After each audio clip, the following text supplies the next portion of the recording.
বৃষ্টির আবহাওয়া আবারও ডুবলো ফেনী। দিনভর বৃষ্টি, জলাবদ্ধতা, যানজট, জনদুর্ভোগ। বৃষ্টি ঝরছে আগের রাত থেকেই। এতে রাজধানীর বিভিন্ন স্থানে দেখা দিয়েছে জলাবদ্ধতা। ভোগান্তি নিয়ে পথ চলতে হয়েছে মানুষকে। গতকাল দিনভর বৃষ্টিতে রাজপথসহ বিভিন্ন এলাকায় জলাবদ্ধতার কারণে যানজট ও জনদুর্ভোগ তীব্র হয়েছে। এছাড়া দেশের বিভিন্ন ভাগ অঞ্চলে বৃষ্টি হয়েছে বলে জানিয়েছে আবহাওয়া অধিদপ্তর। এদিকে ফেনীতে 24 ঘন্টায় 233 মিলিমিটার বৃষ্টিপাত রেকর্ড করা হয়েছে, যা চলতি বর্ষা মৌসুমে দেশের মধ্যে সর্বোচ্চ।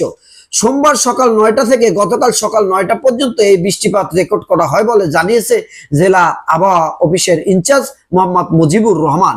এদিকে টানা বৃষ্টির কারণে শহরের রামপুর, শাহিন একাডেমি রোড, পাঠানবাড়ি, নাজির রোড, পেট্রোল পাম্প এলাকা ও শহীদুল্লাহ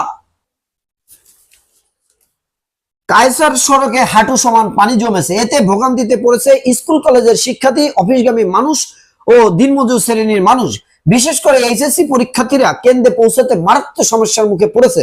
শহরের বেশিরভাগ রিক্সা ও অটোরিক্সা চলাচল সীমিত হয়ে পড়েছে, যাত্রীদের দ্বিগুণ ভাড়া গুনতে হচ্ছে। এছাড়া ফুলগাজী উপজেলার শ্রীপুর রোড সংলগ্ন মুহুরী নদীর পাড় ভেঙে গতকাল সকালে দুটি দোকান নদীতে বিলীন হয়ে গেছে।